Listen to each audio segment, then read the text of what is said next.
타지에서 우리 사랑하는 우리 성도님들, 귀한 가족들 평안하시기를 축복합니다. 오늘 또 이렇게 타지에서 오신 가족들도 계신데 동일한 은혜 임하시길 바라고 오가시는 모든 걸음걸음마다 하나님께서 또 안전을 지켜주시기를 또한 축복합니다. 가을에는 이제 결실의 계절입니다. 그래서 우리 교회도 이제 가을에 9월에 시작을 많이 합니다. 10월 달에 새정명 축제를 위해서 우리가 기도로 준비하고 그리고 다가오는 주 토요일부터 3주간 가을 가족 토요 새벽 기도에 모이게 되고요. 그 다음에 서먼 아카데미 개강하고 전도대 개강, 또 우리 목장 개강들이 많습니다. 새롭게 시작하는 또 열매를 향한 귀한 가을의 발걸음이 되고, 또 우리 성도님들의 개인의 삶 속에서도 주가 주시는 귀한 열매들이 맺혀지기를 또한 축복합니다. 하나님께서는 우리의 약함을 너무 잘 아십니다. 가만히 있으면 우리는 늘 염려하는 인생입니다. 그래서 저는 지난 2주 동안에 염려하지 말라라는 말씀을 함께 나누었습니다. 우리의 본성은 가만히 있으면 염려거리가 몰려옵니다. 그래서 그 염려를 이기기 위해서는 내 삶의 목적이 무엇인가? 내 삶의 목적은 하나님의 영광이구나. 하나님은 우리의 아버지가 되시고 그 아버지께서 우리의 필요를 다 아시기 때문에 하나님 아버지의 나라와 의를 구하는 자, 그리하면은 복이 따라오는 인생이 됩니다. 그래서 우리가 하나님 앞에 항상 이 말을 조심하셔야 돼요. 염려하는 말, 우리는 그칠 필요가 있습니다. 염려하는 대신에 믿음의 언어가 있으시기를 축복합니다. 이것이 하나님과 우리와의 관계입니다. 하나님과의 우리와의 관계 속에서 우리 예수님은 염려하는 말을 조심해라. 항상 성경은 하나님과 우리와의 관계성 끝나는 것이 아니라 수평의 관계로 넘어갑니다. 주님이 가장 큰 계명이라고 말씀하신 것처럼 하나님을 내 몸처럼, 하나님을 내 마음과 뜻과 정성과 목숨을 다해 사랑하고 이어서 끝나는 것이 아니라 그 사랑이 이웃에게 흘러가 내 몸처럼 이웃을 사랑하라. 수직적인 관계는 수평으로 항상 가게 되어 있습니다. 그렇기 때문에 오늘 말씀을 보게 되면 하나님과의 우리와의 관계성 속에서 염려하는 말을 하지 않아야 됩니다. 이어서 우리 예수님은 이제 수평적인 관계, 우리 성도들 서로의 관계성 속에서 하지 말아야 할 말이 있다. 그것이 바로 비판하는 것입니다. 우리는 염려를 멈춰야 됩니다. 왜냐하면 우리는 세상 사람이 아니라 하나님의 자녀이기 때문입니다. 우리는 서로를 향하여 비판하는 말을 그쳐야 됩니다. 왜냐하면 우리는 하나님의 자녀이기 때문입니다. 교회는 완전하지 않습니다. 허물도 많고 결점도 많고 죄도 많습니다. 실수가 많습니다. 그리고 갈등이 있습니다. 사람의 생각으로 작정해서 보려고 그러면은 교회에 얼마나 부족한 점이 많겠습니까? 그러나 하나님의 교회는요, 인간의 생각으로 작정해서 인간을 보는 것이 아니고 하나님의 은혜의 눈으로 봐야 교회가 그렇게 소중하게 되는 것입니다. 여러분, 실수도 많고 결점도 많고 죄도 많은 우리 이 공동체 안에 이 갈등을 어떻게 이겨낼 수가 있을까요? 오늘 예수님은 우리에게 말씀하십니다. 비판하지 말라. 비판하지 말라고 하십니다. 이 주제를 가지고 오늘 저는 3가지로 여러분께 말씀을 드리려고 하는데요. 첫 번째는 신자들 안에 악한 본성이 자리 잡고 있다. 바로 비판하는 습관입니다. 신자들 안에 비판하는 악한 본성이 있다고 예수님께서 말씀하고 계십니다. 1절을 보시기를 바랍니다. 1절에 비판을 받지 아니하려거든 비판하지 말라. 이 말씀은 우리가 이렇게 비판하는 습성이 있다는 것을 주님이 아시기 때문에 우리에게 비판을 그치라고 하시는 것입니다. 비판이 무엇일까요? 이 비판이라는 단어는 법정에서 사용하는 단어입니다. 재판하다, 결정하다, 판단하다, 평가하다, 이런 뜻입니다. 이 뜻은 부정적인 의미가 아닙니다. 근데 톨스토이는 이 말씀을 오해를 해서 예수님께서 비판하지 말라고 했으니까 세상의 법정은 다 사라져야 된다 이렇게 말한 적이 있는데 바로 오해를 잘못 이해를 한 것이죠. 예수님의 의도는 다른 사람을 향한 평가나 판단하는 것, 그 자체를 주님이 금지하신 것이 아닙니다. 우리 학생들이 시험을 칩니다. 시험을 칠 때 평가를 내려야 되죠. 스포츠 경기 때 정확하게 심판은 정확하게 판단을 하고 결정을 해야 됩니다. 예술 작품도 마찬가지입니다. 예술 작품을 바라볼 때도 전문가의 입장에서 정확하게 그 작품이 어느 정도의 가치가 있는가를 또 평가를 내려야 되는 것입니다. 여러분, 우리 성도님들께서는요, 우리들은 옳고 그름을 판단할 수 있는 분별력이 필요합니다. 무엇이 진리이며 무엇이 잘못된 것인가를 분별할 능력은 반드시 있어야 됩니다. 그런데 지금 예수님이 비판하지 말라고 하는 이 비판은 다른 의미입니다.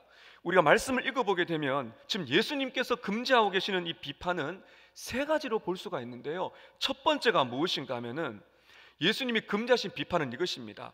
자기의 관점, 자기의 잣대를 딱 가지고 상대를 비난하고 헐뜯고 평가하는, 한마디로 말하면 정죄하는 것입니다.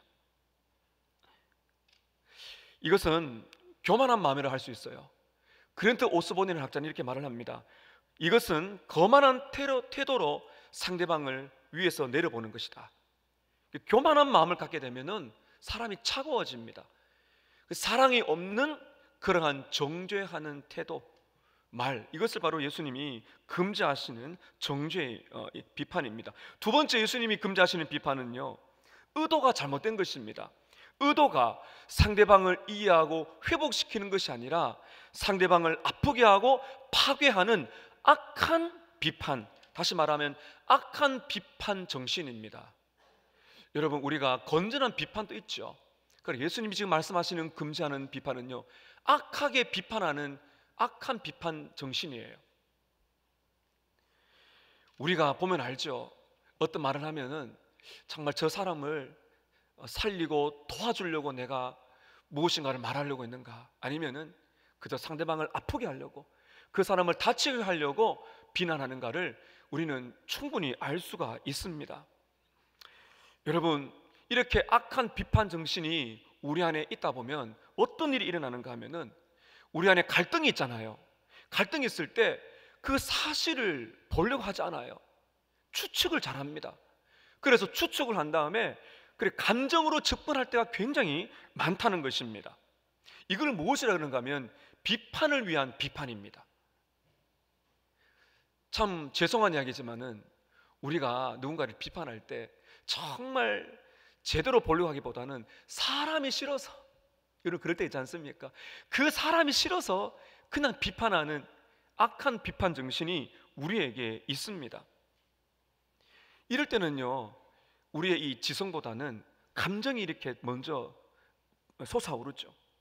다른 사람의 결점이나 허물을 보게 되면 덮어주고 이해하려고 노력하기보다는 은근히 그걸 즐깁니다.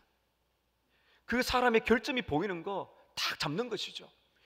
또 그거를 사명으로 생각하는 사람이 있어요. 이게 여러분, 우리 마음 안에 내재되어 있는 비판 정신이 있다는 거 우리가 알아야 됩니다. 세 번째로 예수님께서 금지하시는 비판, 이게 가장 위험한 것인데요, 바로 내가 하나님의 자리에 올라가는 것입니다. 마치 나는 전혀 문제가 없는 것처럼 생각하는 것이죠. 다른 사람을 가르치는 것입니다. 당신은 심각한 문제가 있으니까 내 말을 잘 들어야 됩니다. 이렇게 말하는 악한 습관이 우리에게 있다는 것입니다. 이것은 내가 자기의에 빠져 있는 것입니다. 나는 결점이 없고 다른 사람의 그 문제가 보이면서 내가 마치 재판관이 된 것처럼 그렇게 사람에게 비난할 때가 있다는 것입니다. 여러분, 이것이 오늘 주님이 우리에게 금지하시는 이 비판, 악한 비판 정신이 우리 안에 있습니다. 정죄하려고 하고요, 사람을 살리고 회복시키는 것이 아니라 그저 그 사람을 깎아내리고 아프게 하는 잘못된 의도를 갖고 있는 악한 비판 정신. 그리고 세 번째는 바로 내가 하나님의 자리에 올라가서 재판관의 역할을 하려고 하는 이런 비판은 예수님이 금지를 하신 것입니다. 오늘 두 번째 말씀은요, 이런 악한 비판 이제가 정죄로 바꿉니다. 지금 예수님이 금지하신 것은 악한 비판인데 이것은 정죄하는 것이죠. 이 정죄가 왜 위험한가, 왜 우리는 이렇게 정죄해서는 안 되는가, 이유를 예수님께서 말씀을 하십니다. 1절과 2절을 보시게 되면요, 우리가 악하게 비판하는 것, 정죄를 해서는 안 되는 이유가 나옵니다. 1절과 2절입니다. 비판을 받지 아니하려거든. 이게 중요합니다. 비판을 받지 아니하려거든 비판하지 말라. 2절에 너희가 비판하는 그 비판으로 너희가 비판을 받을 것이요 너희가 헤아리는 그 헤아림으로 너희가 헤아림을 받을 것이기 때문에 비판하지 말라. 이렇게 말씀하고 계신 것입니다. 내가 사랑 없는 차가운 비판을 하게 되면 내가 똑같이 비판을 당하게 된다. 이렇게 말씀하시죠. 2절에 보시면 좀 더 자세하게 말씀하십니다. 내가 비판하는 그 비판으로 내가 비판을 받는다는 말은 내가 세워놓은 그 기준에 따라서, 예를 들면 내가 어떤 누구에게 비판을 합니다. 당신 왜 그렇게 사세요? 나중에 내가 똑같은 기준으로 비판을 받을 때가 온다는 것입니다. 2절 끝을 보세요. 내가 헤아리는 그 헤아림으로 내가 헤아림을 받을 것이다. 헤아린다는 것은 그 당시에 곡식을 측정하는 도구입니다. 저울질하는 것이죠. 이것이면 내가 누군가를 저울질하면 똑같은 그 기준으로 내가 저울질을 당할 것이다. 정말 조심해야 됩니다. 내가 누군가를 비난하게 될 때 내가 세워놓은 그 기준에 따라서 똑같이 내가 비판을 당할 수 있다. 이렇게 말씀하시는데요. 그렇다면 여러분 오늘 1절과 2절 보시게 되면 1절과 2절에 보면 수동태지 않습니까? 비판을 받는다, 헤아림을 받는다. 도대체 누가 우리를 비판한다는 말일까요? 다른 사람이죠. 내가 다른 사람에게 혹독하게 비판을 하게 되면 그 기준에 따라 똑같이 다른 사람도 우리를 비판하게 될 것입니다. 당신도 그렇게 사는데 왜 그러세요? 라고 말할 때 얼마나 부끄럽겠습니까? 그런데 오늘 1절에 보면 비판을 받지 아니하려거든 이란 이 수동태는 바로 신적 수동태입니다. 다시 말하면 여기 말하는 주어가 누구냐? 이게 진짜 우리가 비판을 해서는 안 되는, 정말 두려워해야 되는 거예요. 우리가 남을 비판할 때, 남을 이렇게 저울질할 때 누구로부터 비판을 받는 걸 조심하라 그런 거예요. 하나님이 보고 계신다. 이게 진짜 문제가 가볍지 않다는 것입니다. 내가 누군가를 정죄하고 비판을 말을 할 때 하나님께서 나를 지금 보고 계시고 하나님이 듣고 계신다. 두려워하라 이 말입니다. 여러분, 저와 여러분 누가 하나님 앞에서 살아남을 자가 있겠습니까? 우리가 남을 우리가 비판할 때 하나님께서는요 내가 세워놓은 기준을 가지고 우리에게 말씀하신다는 거예요. 내가 누군가를 비판할 때 내가 세워놓은 기준을 딱 가지고 하나님이 우리에게 말씀하십니다. 하나님이 이렇게 말씀하신다고 저는 생각합니다. 그래 좋다. 그렇다면 너는 도대체 어떤 사람이냐? 이렇게 우리에게 묻는다는 거죠. 하나님께서 네가 세워놓은 그 기준, 네가 남을 비판하는데 그럼 너는 도대체 그렇게 살아갈 수가 있냐? 이렇게 하나님이 물어보신다면 우리가 어떻게 대답을 하겠습니까? 너는 내가 말한 대로 그렇게 정말 살아갈 수 있니? 너 자신을 알고 있니? 이렇게 물으십니다. 요한복음 8장 7절에 보면 예수님이 이렇게 말씀하시죠. 너희 중에 죄 없는 자가 먼저 돌로 쳐라. 요한복음 8장에 보면 이런 일이 있습니다. 가늠하다가 현장에서 잡힌 여인이 붙잡혔습니다. 남자는 도망가 버렸는지 남자는 제외시키는지 모르지만 그 여인이 비참한 모습으로 왔습니다. 사람들은 젊은 사람부터 늙은이까지 손에 돌을 들고 왔어요. 쳐 죽이려고 말이죠. 모세 율법에는 간음의 현장에 잡힌 사람이 있으면 돌로 쳐 죽이려 했기 때문에 예수님께 묻습니다. 예수님, 돌로 쳐 죽일까요? 그때 예수님께서요 아무 말 하지 않고요 땅에다가 손가락으로 글을 쓰세요. 무슨 글을 썼는지 모르지만은 많은 학자들이 말하기를 예수님이 땅바닥에 손가락으로 쓰신 글은 돌을 들고 있는 그 사람들의 죄를 썼다. 충분히 납득이 가는 거죠.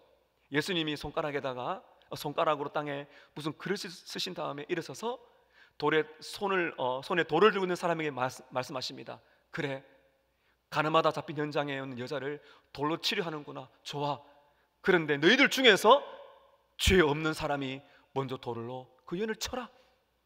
그러니까 모든 사람들이 부끄러워서 다 돌아갔습니다. 사랑하는 여러분, 무슨 말씀하시는 것입니까? 우리는 다른 사람을 정죄할 자격이 없다는 것입니다. 오직 죄가 전혀 없는 하나님만이 유일한 재판관이 되신다. 하나님은 우리의 아버지가 되실 뿐만 아니라 하나님은 우리의 유일한 재판관이 되십니다. 사랑하는 여러분, 혹시 우리는 우리 손에 다 돌을 들고 있지 않아요? 그저 상대의 아픔을 보고 그를 보면 비난하려고 그렇게 하지 않습니까? 그때 주님이 말씀하십니다. 내려놔라, 내가 재판관이다. 여러분, 비록 예수 그리스도를 믿는 사람들은요, 죽은 이후에 영원한 심판을 받지는 않습니다. 그러나 성경에 보게 되면 신자들이 영원한 심판을 받지 않지만은 우리가 나중에 주님 앞에 서게 될 그날에 모든 것을 결산할 때가 온다. 우리가 한 말, 우리가 한 행동을 그때 왜 그렇게 했는지 결산할 때가 오기 때문에 오늘 두려워하는 마음으로 그렇게 비난하지 마라, 이렇게 말씀하십니다. 로마서 14장 10절입니다.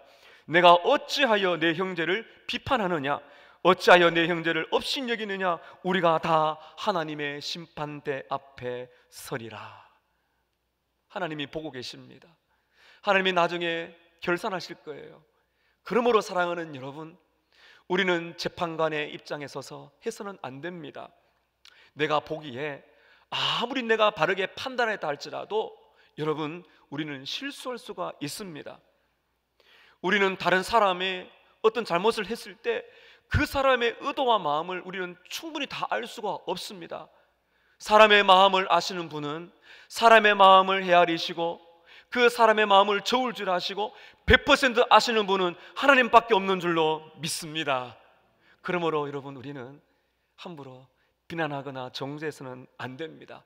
오늘 세 번째는 이런 정죄를, 악한 비판을 극복할 수 있는 방법이 있다는 것입니다.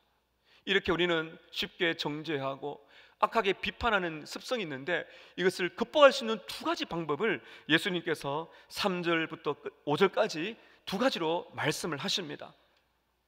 악한 비평, 정죄하지 않는 이런 삶을 어떻게 살 수가 있을까요? 예수님은 두 가지로 말씀하시는데요, 첫 번째는 이렇게 말씀하십니다. 첫 번째는 먼저 해야 할 일이 있어요. 먼저 자신의 문제를 냉철하게 보라는 것입니다. 다른 사람을 먼저 보지 말고 먼저 볼 것이 누구를 보라고요? 내 자신을 보라. 먼저 내 자신의 문제를 냉철하게 돌아보라. 그리하면 정죄하는 악한 습관을 이길 수가 있다고 말씀하십니다. 여러분, 3절을 보시길 바랍니다. 우리 3절 함께 읽겠습니다. 시작. 어찌하여 형제의 눈 속에 있는 티는 보고 내 눈 속에 있는 들보는 깨닫지 못하느냐. 예수님께서 너무 안타까워하시죠. 어찌하여, 그 다음에 잘 보세요. 누구의 눈 속에요? 누구를 말합니까? 형제의 눈 속에. 사랑하는 여러분, 성도님들은 어떤 관계인가요? 우리가 주기도문 말씀을 들었습니다. 하늘에 계신 우리의 아버지요. 이 주기도문만 바르게 우리가 이해하고 살아도 우리의 이 신자들의 삶은요, 엄청나게 변화가 됩니다. 한 분 아버지, 한 분 예수 그리스도, 우리의 구주, 또 하나이신 우리 성령님, 삼위일체 하나님을 믿는 것이 바로 우리의 믿음의 근본입니다. 하나님을 우리의 아버지, 그럼 우리는 다 예수의 피로 값주고 산 한 형제 자매잖아요. 이것을 참 우리의 악한 본성을 깨뜨리려고 하고 상처를 주고 할 때마다 항상 이것을 기억하라는 것입니다. 어찌하여 형제에게, 이렇게 말씀하시는 거죠. 우리 예수님이 너무 마음에 안타까워하시는 것입니다. 우리의 문제가 무엇입니까? 우리 주님이 먼저 우리에게 뭘 하라고 말씀하십니까? 제대로 내 자신을 보라. 그럼 우리의 문제가 뭔가요? 내 자신부터 제대로 못 본다는 것입니다. 예수님께서 아주 풍자적이지만 충격적인 한 예를 드시죠. 여러분, 다시 한번 3절을 보십시오. 어찌하여 형제의 눈 속에 있는 티는 그렇게 잘 보는데 너희 눈 속에 있는 들보는 깨닫지 못하느냐, 알아차리지 못하느냐, 이렇게 말씀하십니다.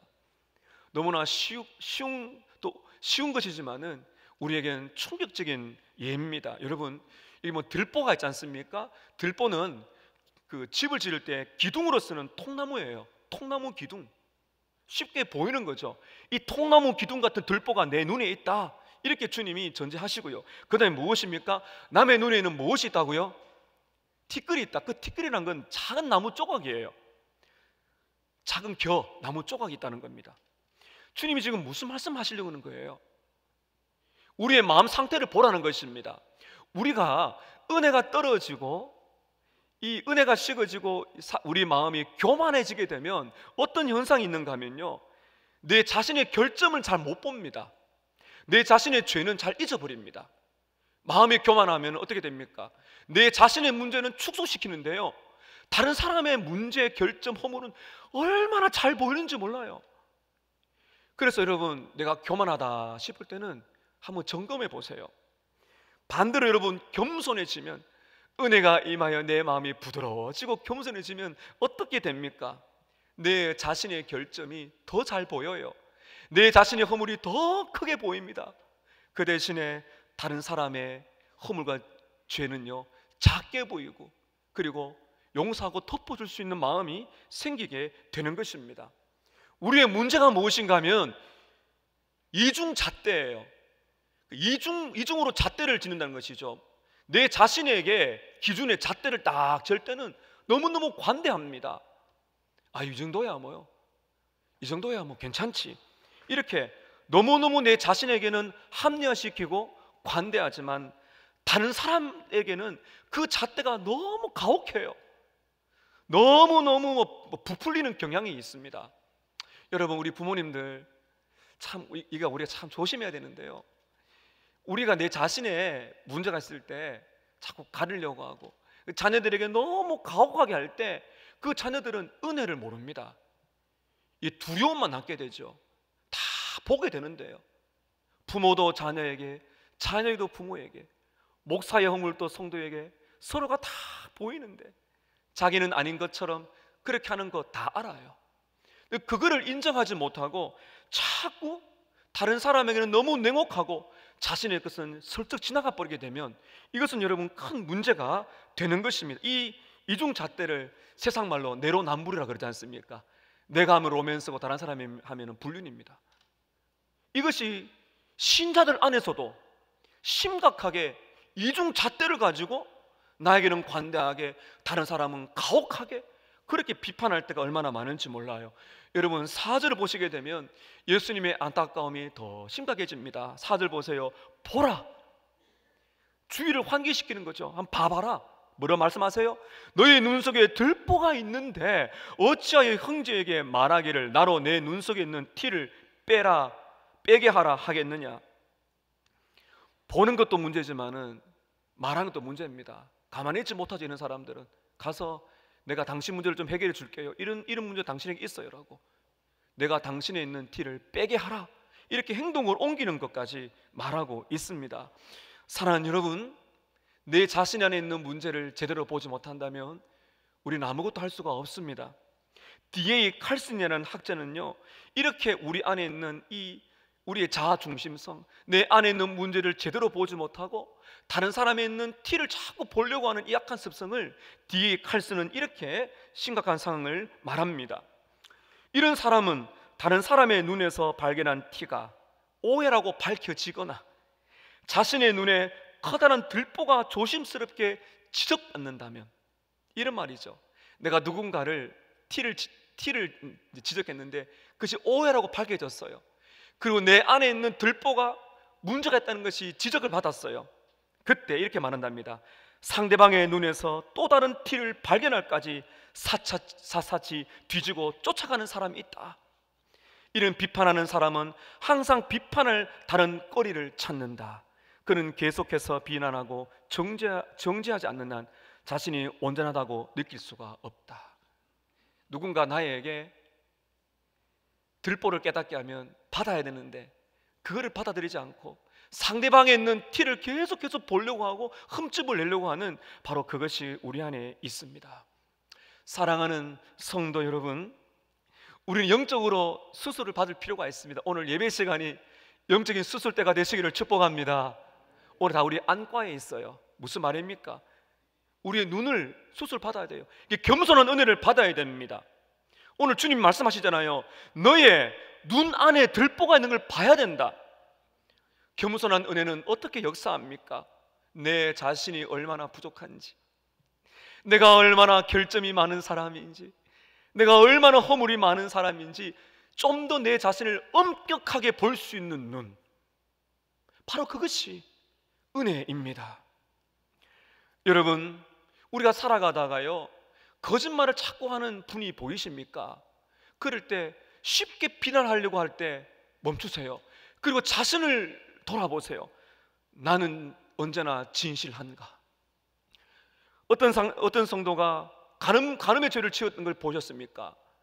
그러면 여러분, 우리는 돌아봐야 됩니다. 나는 예수님 말씀처럼 마음에 음욕을 품는 것도 간음이라 했는데 나는 내 마음이 깨끗한가? 어떤 분이 돈에 욕심이 많다는 걸 봤습니다. 그럴 때 정죄하기보다 우리는 내 자신을 돌아보고 질문을 던져야 됩니다. 나는 탐욕이 없는가? 사랑하는 여러분, 자꾸 다른 사람의 결점이 보이고 이래라 저래라 하고 싶은 욕망이 올라오십니까? 그때 우리는 해야 됩니다. 말씀의 거울 앞에 서야 돼요.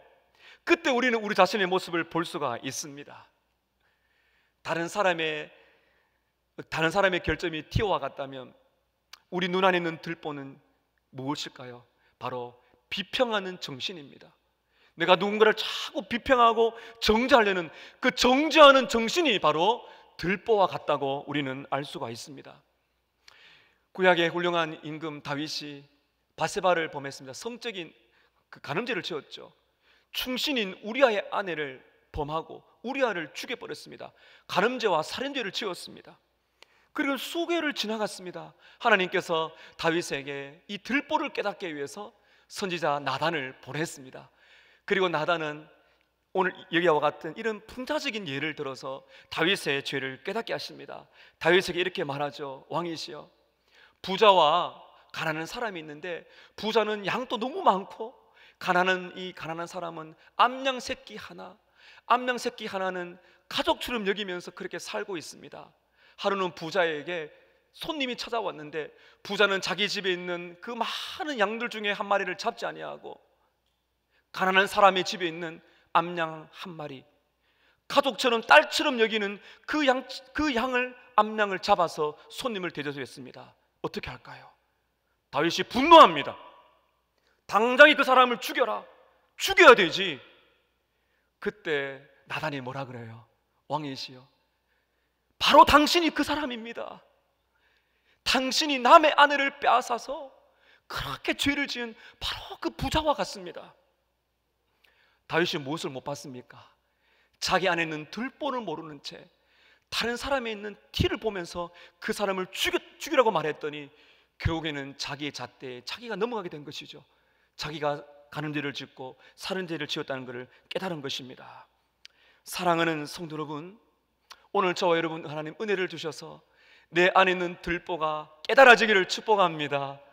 그래서 하나님의 은혜가 필요한 것입니다. 예수님께서는요, 한 걸음 더 나아가서 우리가 얼마나 내 안에 있는 결점을 제대로 못 보고 다른 형제에 있는 그 티를 보려고 하는지 우리에게 이렇게 말씀하십니다. 여러분 5절 다시 한번 보십시오. 5절에 예수님이 이렇게 우리에게 말씀하시죠. 외식하는 자여 이렇게 말씀하십니다. 이 외식하는 자란 말은 위선자입니다. 우리가 마태복음 6장에 보았듯이 구제할 때, 기도할 때, 금식할 때 위선함을 조심하라. 남에게 보이려고 겉과 속이 다른 인생임을 조심하라고 그렇게 말씀하고 계신 것이죠. 위선자야, 먼저 내 눈 속에 있는 티를 빼라, 이렇게 예수님이 말씀하고 계십니다. 여기서 말씀하는 위선자가 뭘까요? 위선이란 것은 자기 기만입니다. 자기가 속는 것입니다. 나는 잘하고 있다 생각해요. 나는 문제가 없다 생각합니다. 다른 사람에게 문제가 있다 생각합니다. 내 안에 문제가 있어도 다른 사람의 문제에 비하면 작다 생각합니다. 이렇게 말씀한 분이 있죠. 맞습니다. 나도 문제가 있어요. 나도 문제가 있는 걸 인정하지만 저 사람의 문제는 더 커요. 그러면서 마치 나는 어렵다고 느끼면서 다른 사람을 정죄하는 사람이 있어요. 여러분, 이것이 바로 위선자입니다. 속고 있는 것입니다. 주님 우리에게 말씀하십니다. 위선자여, 먼저 내 눈 속에 있는 들보를 빼어라. 사랑하는 성도 여러분, 오늘 이 위선, 자기 기만에서 벗어나야 됩니다. 그 길은 무엇입니까? 하나밖에 없어요. 십자가 앞에 서는 것입니다.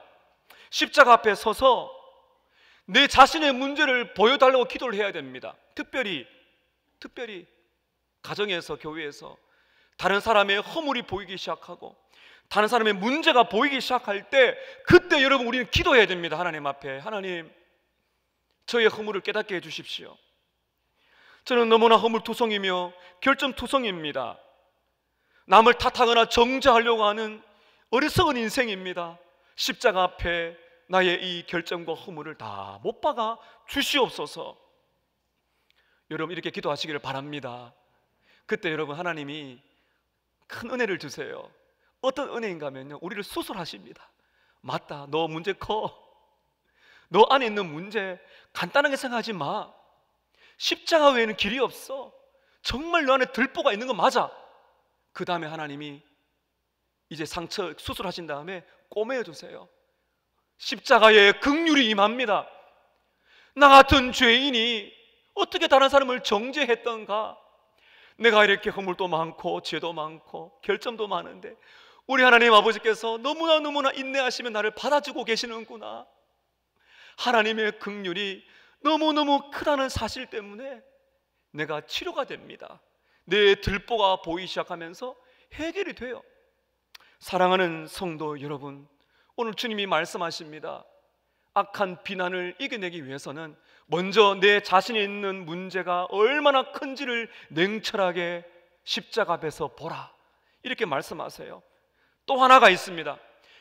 먼저 내 자신의 문제를 냉철하게 볼 뿐만 아니라 두 번째가 있어요. 두 번째는 다른 사람의 문제를 긍휼의 눈으로 보는 것입니다. 내 문제는 냉철하게 먼저 살피고 그 다음에 은혜를 받고 나서는 다른 사람의 문제를 긍휼의 눈, 사랑의 눈으로 봐야 된다는 것입니다. 여러분 5절 다시 한번 보실까요? 5절 함께 읽겠습니다. 5절입니다. 외식하는 자여, 먼저 내 눈 속에서 들보를 빼어라. 그 후에야 밝히 보고 형제의 눈 속에서 티를 빼리라. 여러분 5절의 말씀이 진짜 우리 가정과 교회가 건강해지는 거예요. 잘 보세요. 5절입니다. 외식하는 자여, 먼저 내 눈 속에선 들보를 빼야 됩니다. 깨닫고 회개하고 해결 받아야 돼요. 그 다음에 그렇게 될 때야, 보세요, 그 후에야 형제의 눈 속에, 그 후에야 밝히 보고 새로운 눈이 열린다는 거죠. 그리고 나서는 형제의 눈 속에 있는 티를 빼줘야 됩니다. 그래야 우리가 우리 죄가 용서받고 건강한 공동체가 되는 것입니다. 여러분 다시 말씀을 잘 들어보세요. 이게 너무나 중요합니다. 예수님의 십자가 앞에 서서 그 하나님의 공의와 사랑 앞에 서서 먼저 내 자신의 안에 있는 문제를 살피고 나의 결정과 허물, 그 큰 허물을 살피고 회개하고 용서받고 긍휼의 은혜를 누려야 됩니다. 그렇게 될 때 그 후에야 눈이 열립니다. 밝히 보는 눈이 열려요. 어떤 눈이 열립니까? 긍휼의 눈이 열리는 거예요. 다른 사람을 보는 냉철하고 판단하고 정죄하는 눈이 아니라 긍휼의 눈이 열리기 시작하는 것입니다. 이게 누구의 눈일까요? 예수님의 눈입니다. 허물을 바라볼 때 비판하고 허물을 차단해서 그 상대의 마음을 아프게 하려고 하는 그런 정죄의 눈이 아니라 불쌍히 여기고 사랑하고 받아내고 따뜻하게 품어주고 싶은 긍휼의 눈이 열려서 그 형제를 도와줄 수 있는 그런 자리에 올라갈 수가 있다는 것입니다.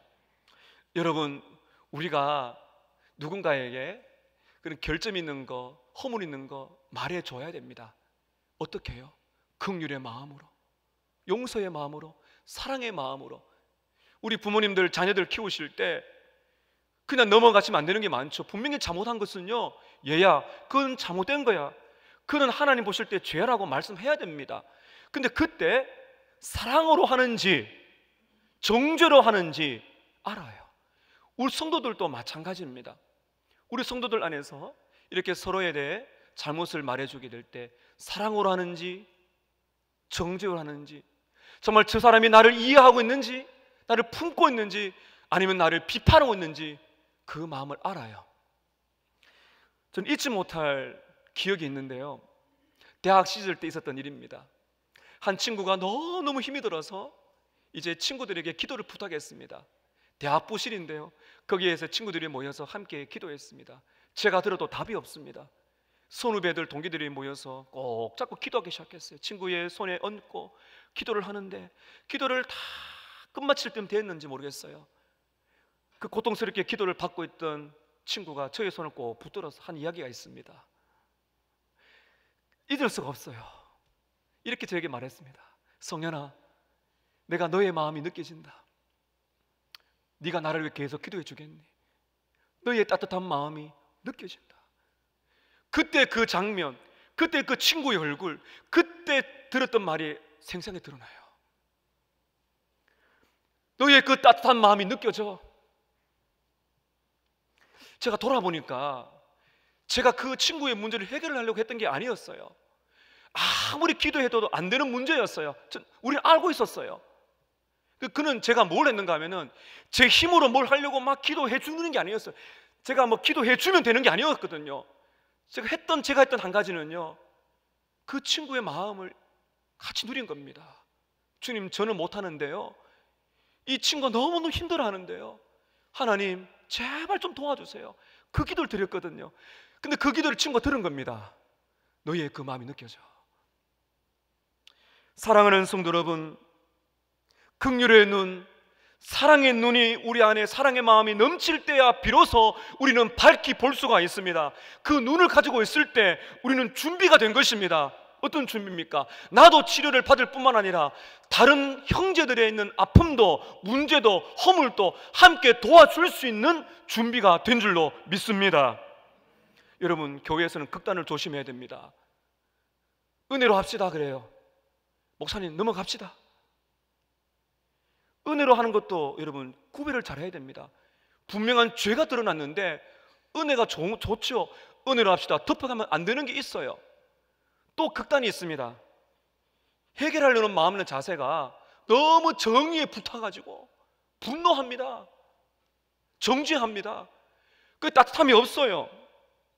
그러면 공동체가 깨어지는 것입니다. 오늘 주님이 그랬잖아요. 너희의 마음에 있는 들보를 봐라. 그 긍휼의 은혜를 경험해라. 회개하고 주님의 도움을 받고 문제를 해결해라. 그 다음에 긍휼의 눈을 가지게 되면 형제를 도와줄 수 있다.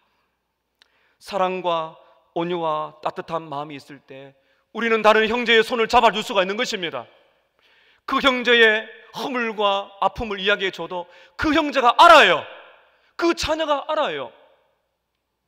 또 하나 여러분, 긍휼의 눈과 사랑의 마음을 가지게 되면 형제의 문제를 해결해 줄 수 있는 준비가 될 뿐만 아니라 또 하나의 준비가 됩니다. 나도 형제의 충고를 받을 수 있는 준비가 되는 것입니다. 나도 충고를 받아야 되죠. 여러분, 저도 우리 장로님께 그렇게 기도합니다. 장로님들 말씀하실 때 제가 잘못한 게 드러나면 제가 듣겠습니다. 경청합니다. 목사가 완벽합니까?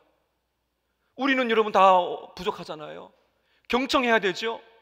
여러분, 그런데 우리가 이 자세를 가져야 돼요. 내가 뭔가를 고쳐주는 자세는 안 돼요. 항상 들을 수 있는 자세, 형제의 따뜻한 충고도 들을 수 있는 자세가 생기는 것이 바로 여기에 말씀에 포함되어 있는 것입니다. 그렇게 서로가 나아가게 될 때 가정에 은혜가 있고 교회에 은혜가 있는 것입니다.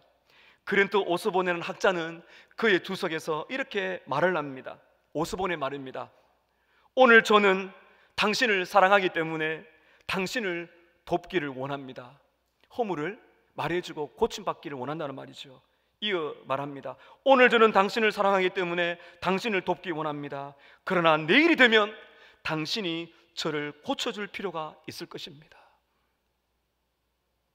나도 은혜가 필요하고 나도 고침을 받아야 되죠. 들을 준비를 해야 되는 것입니다. 여러분, 오늘 예수님의 이 말씀, 내 눈에 있는 들보를 먼저 빼고 그 후에야 내 형제에 있는 티를 빼라. 나도 고침받고 형제도 고침받는 이 일을 위해서 이 말씀을 가장 완벽하게 바울이 적용을 했습니다. 갈라디아서 6장 1절에 보면 예수님의 말씀을 바울이 정확하게 잘 해석하여 적용을 합니다. 앞에 있는 여러분 말씀을 보시면서 우리 함께 갈라디아서 6장 1절 읽습니다. 형제들아, 사람이 만일 무슨 범죄한 일이 드러나거든 신령한 너희는 온유한 심령으로 그러한 자를 바로 잡고 너 자신을 살펴보아 너도 시험을 받을까 두려워하라. 여러분 잘 보십시오. 이 보시면 중간에 신령한 너희는 나오죠. 이 신령하다는 것은 성령님의 인도를 받는다는 것입니다. 성숙한 너희는 이렇게 하라는 것입니다. 성숙하라. 성숙한 사람은 어떻게 한다는 거예요? 만일 형제가 범죄한 일이 드러나거든, 이게 지금 뭐라는 거예요? 티가 보이거든, 이 말입니다. 그때 어떻게 하라는 거예요? 신령한 너희는, 성숙한 너희는, 성령의 충만한 가운데 있는 너희는 어떻게 하라는 것입니까? 어떤 마음으로요? 온유한 심령으로 그러한 자를 바로 잡아주라. 티를 빼줘라. 어떻게 해요? 온유한 마음으로. 이 온유한 심령이 누구의 마음입니까? 예수님의 마음입니다. 나는 마음이 온유하고 겸손하니 내게 와서 배우라. 예수님의 마음입니다. 온유한 마음, 불쌍히 여기는 마음, 겸손한 마음, 따뜻한 마음을 가지고 그 사람을 바로 잡아주라. 이런 바로 잡는다는 말을 원문을 보면 회복시켜주라는 말이에요. 뭔가 내가 잘하기 때문에 상대방을 이렇게 뚝딱뚝딱 고쳐준다는 것이 아니고요, 회복시켜준다는 거고요. 또 이 말씀의 원문을 보게 되면 부러진 뼈를 붙여준다는 뜻이 있습니다. 여러분 정형외과 의사들 보세요. 뼈가 부서지면 그냥 이렇게 막 세게 붙이지 않습니다. 그런 사람 없어요. 어떻게 합니까? 섬세하게 다치지 않도록 그렇게 붙여줍니다. 바로 주님이 그렇게 말씀하시는 것입니다.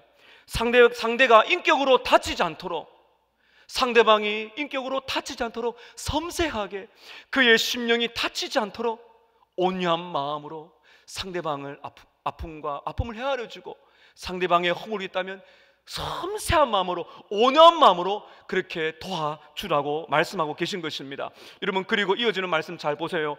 갈라디아서 6장 1절에 이렇게 말씀하고 계시죠. 너도 너 자신을 살펴보라. 마지막 보세요. 너도 너 자신을 살펴보라. 이 말씀이 뭡니까? 너 안에 있는 들보를 바란 말입니다. 이 말씀은 순서를 지금 말하고 있는 것이 아니라 같이 두 말씀이에요.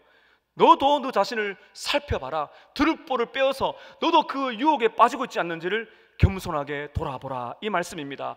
사랑하는 성도 여러분, 이렇게 할 때만이 나도 살고 가정도 살고 우리 교회 공동체가 살 줄로 믿습니다. 갈등 관계는 회복이 되어야 됩니다. 오늘 말씀 여러분 잘 기억하십시오.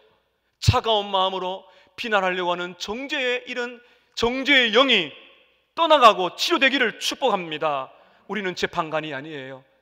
하나님만이 재판관이십니다. 하나님이 모든 걸 보고 계시기 때문에 비난하거나 정죄하는 마음이 올 때는 멈추세요. 그때 자신을 보세요. 십자가 앞에 서서 나의 들보를 깨닫게 해주시기를 기도하십시다. 그러면은 나의 들보를 깨달아 긍휼의 은혜를 받고 긍휼의 눈을 가지고 사랑의 눈을 가지고 따뜻한 마음으로 우리의 가족, 우리 형제들 함께 도와가면서 나도 고침받고 모두가 고침받아 건강한 가족과 교회가 될 줄로 믿습니다. 그런 은혜가 넘치시기를 주님의 이름으로 축복합니다. 기도하겠습니다.